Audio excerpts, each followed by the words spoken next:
and it shall be given. Period. So if you are here, we are moving into 2020 now. You have to have a different mentality towards giving. Anytime you give to better your life. You are not giving to help the church.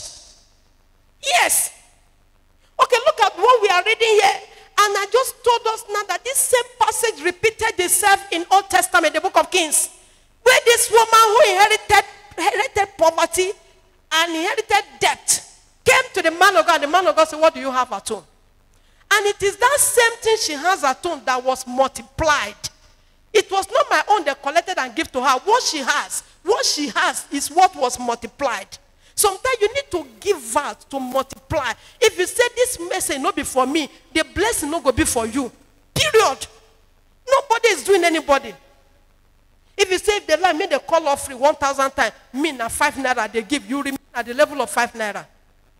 If you say me or if the Lord made the preaching from heaven to town, as I did kakaraka, me no go give my money for church. I no go give my money for group. Any group I belong. Instead of that one, I go leave their group for them. No problem. You are free to leave their group for them. But you work out with poverty. It's not a curse. This is biblical. Jesus asked them why they were holding meeting in heaven on how to bless the congregation of believers. He asked them, say, how do we feed these people? And the other one said, even if we 100 pennies now we buy and distribute, cannot even be enough for them. Another one said, but there is somebody I saw with 5 loaves of bread and 2. He said, but what can this one do in the midst of this congregation? What can this one do? This one cannot meet needs. This one is too small. What can 5 bread do for these thousands of people and fishes? And you know what Jesus said? Jesus smiled. Jesus said, that is just what I want. It's not really how much. But if I can get something from you, I will multiply it. Oh, am I prophesying to somebody? Yes. If I can get something from you, I will multiply. What I need is to multiply. Let's read on. So that you will know that this is biblical. Praise the Lord. And so, I told Jesus that this young boy in the house here, there's a young man there with 5 loaves of bread and 2 fishes.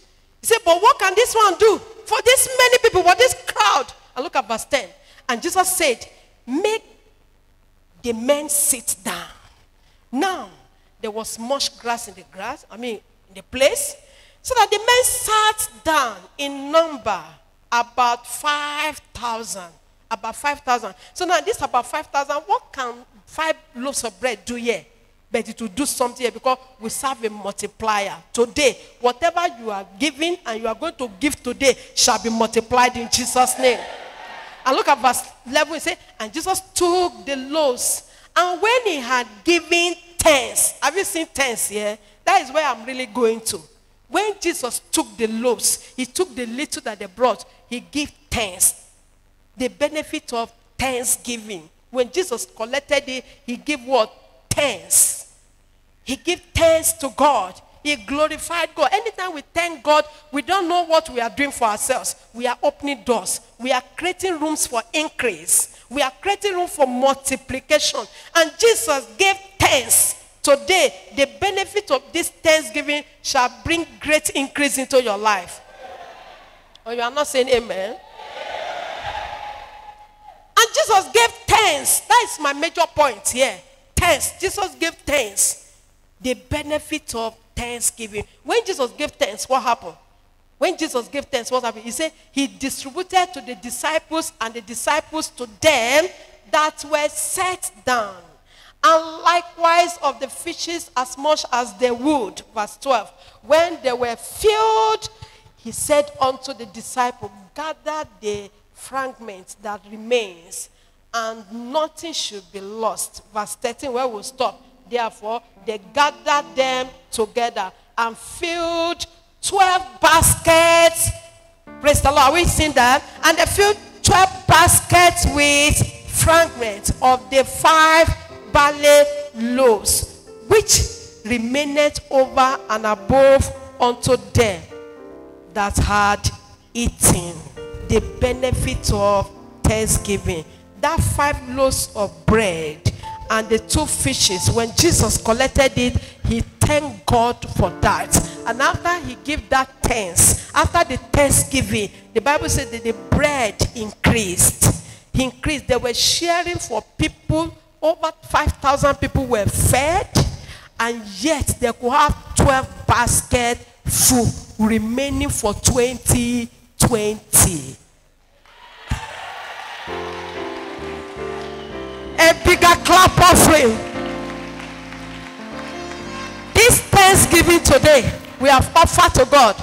In these 12 months of the year, the Lord God Almighty shall cause a release, an increase, that we will be well fed, and we will still have more 12 baskets remaining for us to eat in abundance in 2020. In the name of Jesus, anytime you thank God, he will meet your immediate needs and he will create room for your future. Benefit of Thanksgiving. He will meet your immediate needs and also create room for the future. After Jesus gave thanks over the 5 loaves of bread and the 2 fishes, there was so much enough to feed over 5,000 men that were seated. And beautifully enough, 12 baskets filled full was still there, awaiting 2020 for us. Today I prophesy to our lives that as we genuinely thank God today, openly thank God today, we will be well fed. We will be well fed. And there shall be remnants. There shall be enough for our 2020. The Lord will take care of our immediate needs now. And then our 2020 shall be secured. This Thanksgiving means a lot to me. Because year after year, we always do the Thanksgiving when many of you have traveled home. And which is wrong. Because after you have bombarded prayer, God bless, God protect, God fight, God protect, God fight, God protect, God bless, God protect, God fast, fight. After you have done that one, you now walk out, go to the village, you go and do your Christmas. You did not thank God with us. And when you come back again, you say, canceling, write my name. If you don't write my name, we'll go fight here today. Yeah. Don't be a God user. Many of us would like to use and use and use and use and use. This is the time to say, thank you, Jesus. Yes. Learn how to thank you. Thank him. When you thank him, there's a whole benefit of thanking God. It's a period of appreciation. It's a time where we appreciate one another. It's a time where you should appreciate pastors. Hello? Don't be like, pray for me, pray for me, pray for me. 12 midnight. Mommy, you did there. My pikin, they say, get up, get up. Mommy, you did there. My brother, this is the time you should appreciate me. I need to tell you this. Yes. Because I know our people. Our people are good at receiving and receiving and receiving. They don't know how to give. It's wrong. It's wrong. Don't do like that. Don't live your life like that. It's time to appreciate the pastors will be troubling them. Ministers, appreciate them. Not be only you come down there, they pray for you, you roll on the floor, do this and that. Not be only that one. It is time to say, pastor, take. Sister, take. Brother, take. Yes. It is time. Not be only outsiders. People that are standing in the gap for you. People that are praying for you. You know, I said it during the deliverance that whoever does not appear in our Thanksgiving should not call for what? Counseling. And don't call me for prayer. You are free to come for Monday service. The doors are opening. Come. Monday service. After that, you go. Deliverance. You are free to come. But don't call me on the phone. And don't do what? Don't come for counseling. That one is extra service. Have you not be extra service? That one there. You know there. Waiting there now. Monday service, Saturday service, and deliverance service. So that extra service, if I must render extra service, I should be appreciated. Don't use me and dump me. I'm not going to agree again. A new me as a match today. Praise the Lord. No, we have to tell ourselves that that is biblical. Truly, this is biblical. You know, sometimes when you are trying to be over gentle, over kind, people will want to use you. They want to use you and mess you up. It's wrong. It's wrong. If you don't want to be this proud person, you just want to be simple, yet it's a problem for some people. They want to overuse you. No, this is not the time. Some of you, apart from even Christmas season or whatever, you don't just come to the prophet office empty-handed. In this church, now so that they waka come. After they don't come, they don't load all their problem on top of my table. They go, I go pray for them, they go waka go. It's wrong. For your own good. Look at what Jesus said here. When Jesus wants to feed this large crowd, the first thing he said, what do you have at home? What do you have at home? And they told him there is 5 loaves. Anytime you are coming to the office of the prophet, come with 5 loaves, and you see that it will be multiplied. Come with 2 fishes, it will multiply. Yes, it goes a long way. When you are standing here tomorrow now, and the ministers with this heat here, no fan here. Many of you can put fan in this place, but you are so stingy. You don't go do that one. If you go to the place now, when they know they suffer this before you pray for you, you go release them. With all this one, ministers will stand there and be laying hand and be praying for you. And after that, you waka go. It's wrong. It's not good for you. Don't wait until you have. When I started giving, I don't even have. When I started giving, I don't have. But what I need is that, okay, I'll just check every corner in my house. I'll see something I can sell. I'll sell. I'll take and go and give. People were looking at me as a fool there. But I'm not a fool. And I was rewarded. And I'm still receiving the reward up to today. So don't be stingy. Don't be stingy. Don't tight hand. Just have that liberal heart. Open your hand towards the work of God.